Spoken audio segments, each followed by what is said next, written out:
Section 1. You will hear a conversation between a welfare tutor of Student Union and two overseas students, Claudia and Bastito. They are talking about their life and study in Leeds University. First, you have a chance to read questions 1 to 10.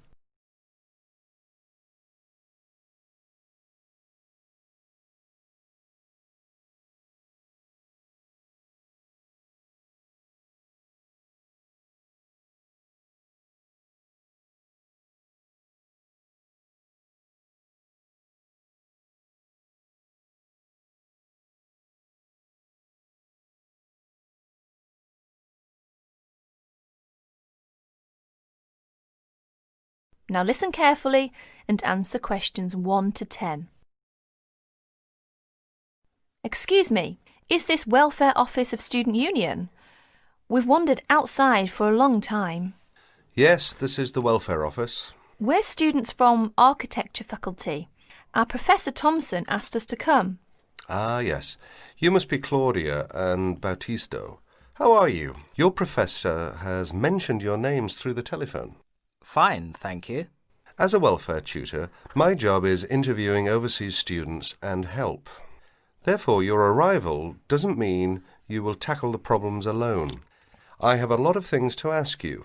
I want to know how you feel about life in Leeds University. Who will be first? Oh, Claudia, please. OK. This is the first semester, isn't it? Could you please tell us what is your first impression about the Leeds University? Well, when I first came to this university, I was struck by how quiet it is here in the evening. The shops close so early. In the States, you can always buy what you want in the evening, but here, shops close before 5:30. Yes, Leeds is supposed to be a quiet place. Where did you live when you first came here? I went to the student hostel. It has a big lounge, recreation room, and most important, I don't have to cook for myself. How is the food there? Do you like English food? It is too bland, but healthy. You can't complain too much when you study abroad. Yes, right. Oh dear. How were the local students? To be frank, it is difficult for me to make many friends with British students. They're rather reserved and cold, not friendly. They seem to keep themselves. Oh, it is a pity. Well, how about the academic courses in the architecture faculty? Well, I'm doing my master's degree in this department. All right. How are you finding your courses? I really love my work. I did pretty well.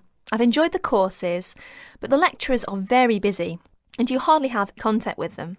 Well, that doesn't sound good. What is your suggestion to improve your course?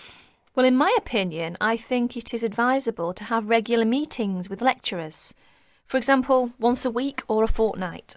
Regular meetings. That sounds great. Thank you, Claudia. We will come back to you in a minute, and then we will ask Batisto.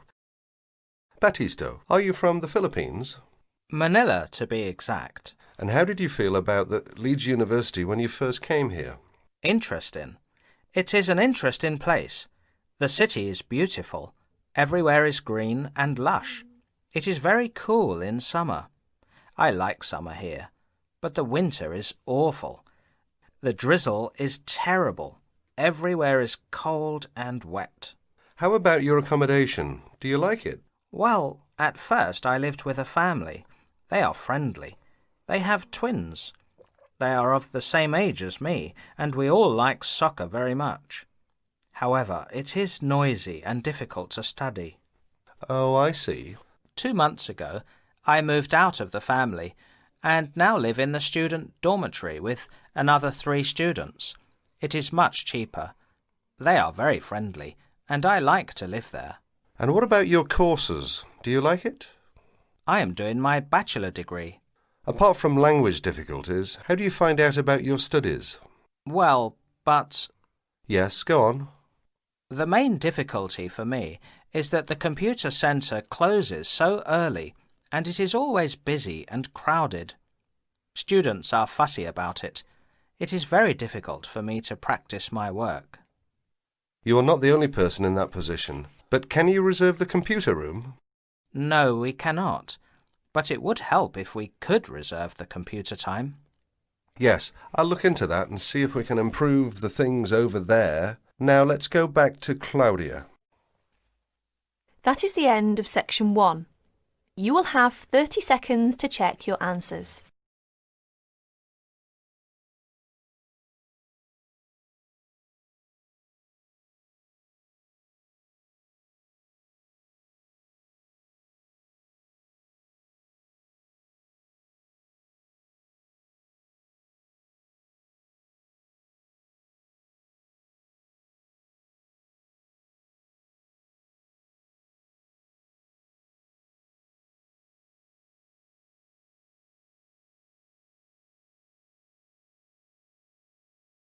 Section 2.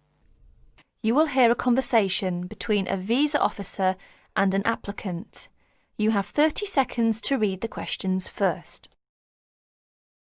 First, you have some time to look at questions 11 to 15.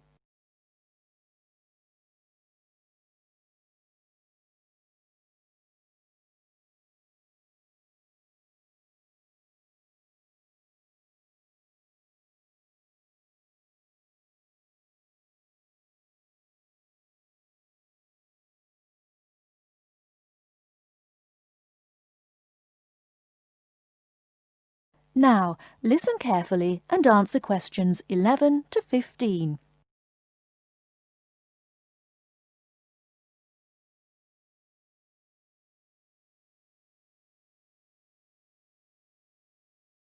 Good morning, Visa Office. How can I help you?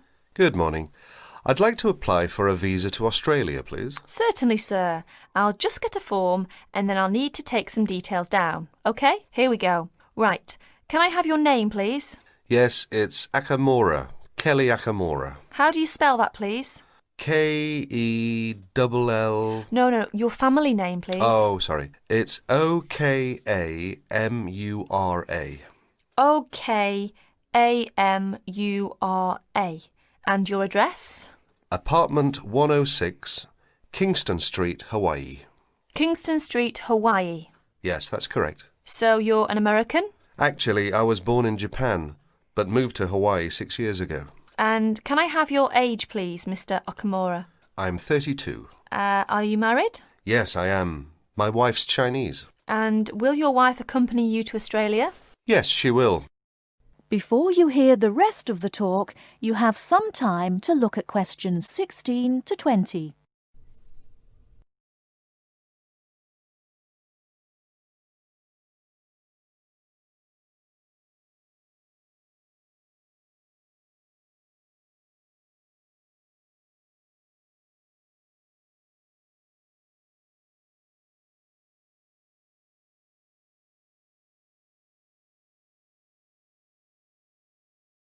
Now listen and answer questions 16 to 20.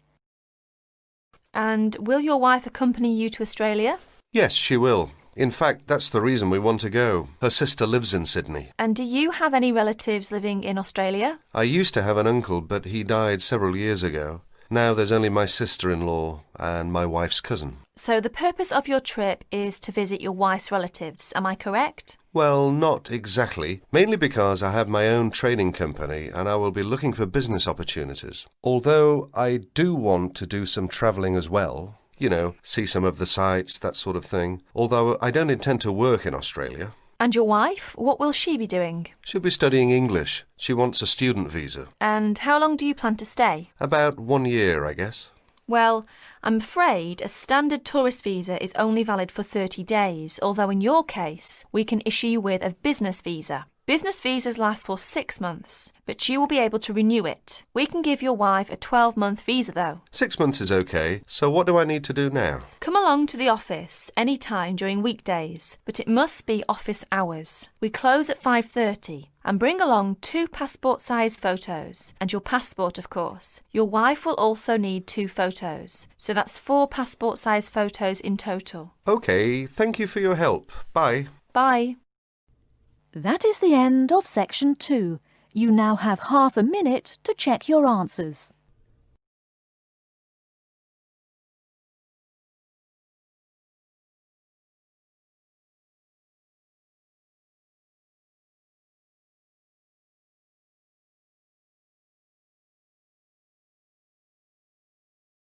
Now turn to section 3. Section 3. In this section you will hear a discussion between two students who have to describe a lawn sprinkler for part of their general science course. A lawn sprinkler is a machine designed to water gardens and lawns. In the first part of the discussion, the students are talking about the different parts of the sprinkler. Done for you.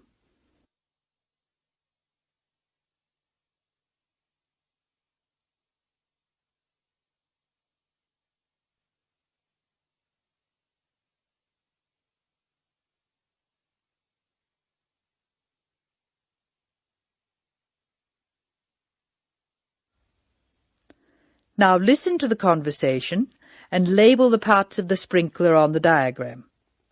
Choose from the box. There are more words in the box than you will need. Hello, Scott. I believe you're going to be my partner for this practical session. Have you got the model set up? Yes, it's right here. The instructions say we have to describe it first and label the diagram. I've started from where the water enters the machine. The water enters through a hose pipe and then it turns a water wheel. You can see where the wheel is marked by an arrow pointing upwards. It's called a water wheel because it's designed so the water will catch against the wheel. This action spins a series of gears. How are you going to describe the gears?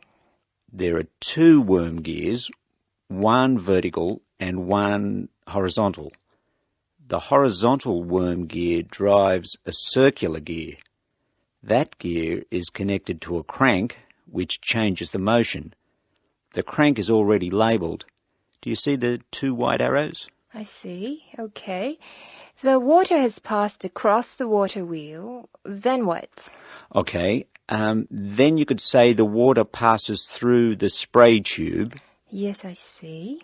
And the water is then spread over the lawn through holes at the top of the spray tube. How are you going to describe the base? How about this?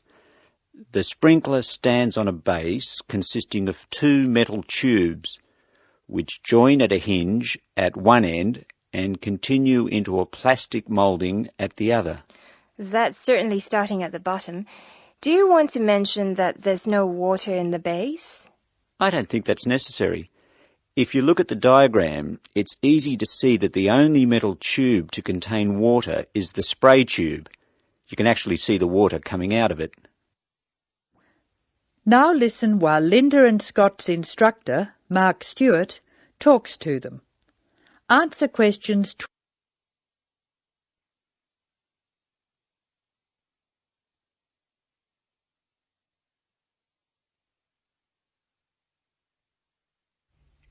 Hello, Scott, Linda. I'm glad I caught you before class. Did you know about the change in examination schedule? Change? Yes, the last day of examinations for your group will be December 2nd instead of November 29th. Is that definite? We were told they'd be on November 26th, and then there was a rumour they'd be on December the 1st. The schedule's gone to the printer. There can be no changes. It's definitely December 2nd. That's a relief. I'm going to the US on December the 4th. Are you one of the exchange students? Yeah. I'm really looking forward to studying there. Do you know if their general science courses are anything like ours? It's not very likely. Actually, all basic general science courses are fairly similar. You'll find you're behind in some things and ahead in others. I wouldn't worry too much about the course. You've been doing well on this one. Linda, have you finished your assignment yet? I'm nearly there. I should be able to give it to you on Monday. That's good. I can't let you have another extension. I was really grateful for the extra time you gave me. That was a really big assignment. Well, I'll expect it next week. Now, would you like to hear the details of the timetable? Oh, yes, please. I've just finished putting it on the notice board downstairs. Basically, you'll have 4 examinations. General Mechanics is in the morning of December 1st. Physics and Maths are on the afternoon of the same day. Communications and English are on the morning of December 2nd, and Earth Sciences in the afternoon. All over in 2 days. Yes. I'll miss teaching this class. You're all good at expressing your views, which makes for an interesting class. Some of the other first-year classes won't talk, and they're rather boring to teach. That is the end of section 3. You will now have some time to check your answers.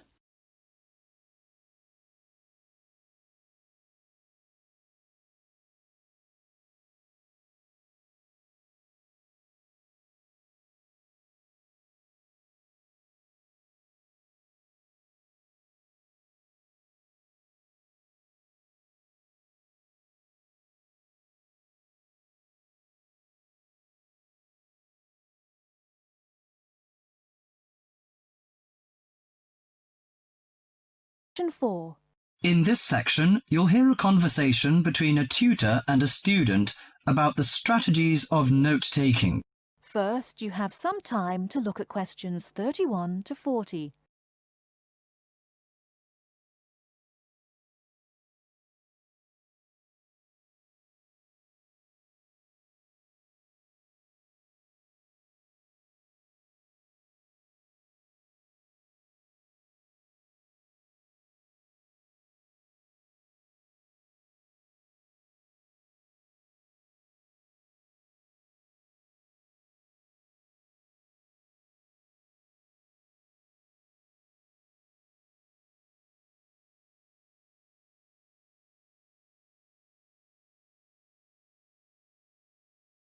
Now, listen carefully and answer questions 31 to 40.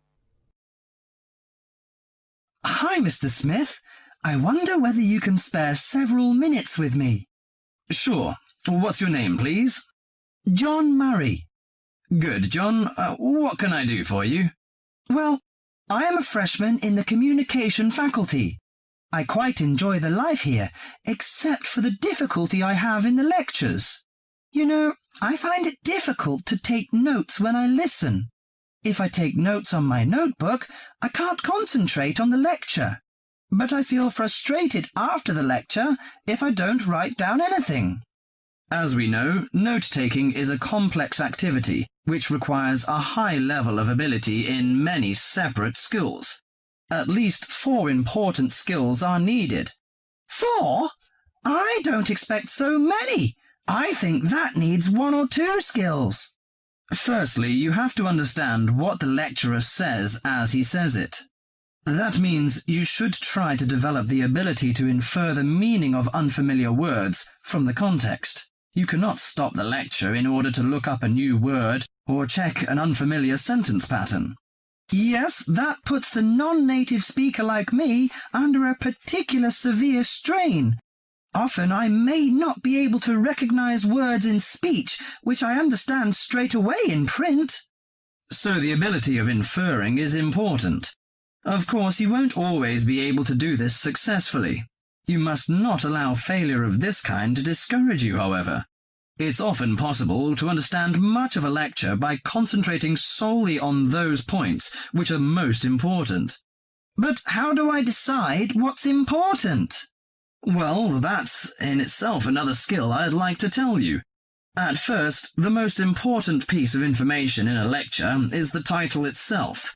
If this is printed or referred to beforehand, you should study it carefully and make sure you're in no doubt about its meaning. A title often implies many of the major points that will later be covered in the lecture itself. It should help you therefore to decide what the main point of the lecture will be. Besides the title, what should I pay attention to during the speech? A good lecturer often signals what's important or unimportant. He may give direct or indirect signals. Many lecturers, for example, explicitly tell their audience that a point is important and that the student should write it down. Unfortunately, some lecturers who are trying to establish a friendly relationship with the audience are likely on these occasions to employ a colloquial style. He might say such thing as, "This is, of course, the crunch," or "Perhaps you'd like to get it down." Although this will help the student who's a native English speaker, it may very well cause difficulty for the non-native speaker. You'll therefore have to make a big effort to get used to the various styles of his lectures. I see. You mean I should get used to some colloquial expressions of the lecturer and write down the points he recommends us to take? That's right. And it's worth remembering that most lecturers also give indirect signals to indicate what's important. They either pause or speak slowly or speak loudly or use a greater range of intonation, or they employ a combination of these devices when they say something important.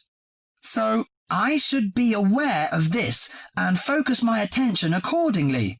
If I can catch the main points, how can I write them quickly and clearly? Good question. That's a problem that most students find hard to solve. Having sorted out the main points, you have to write them down. In order to write at speed, you may find it helps to abbreviate. You can also try to select only those words which give maximum information. There are usually nouns, but sometimes verbs or adjectives. Writing only one point on each line also helps you to understand your notes when you come to read them later. I see. The last but not least skill to learn is to show the connections between the various points you've noted. This can often be done more effectively by a visual presentation than by a lengthy statement in words. Thus, the use of spacing, of underlining, and of conventional symbols plays an important part in efficient note-taking. In this way, you can see at a glance the framework of the lecture. Thank you so much, Mr. Smith. I think I'll employ the methods in the next lecture. That is the end of section 4. You now have half a minute to check your answers.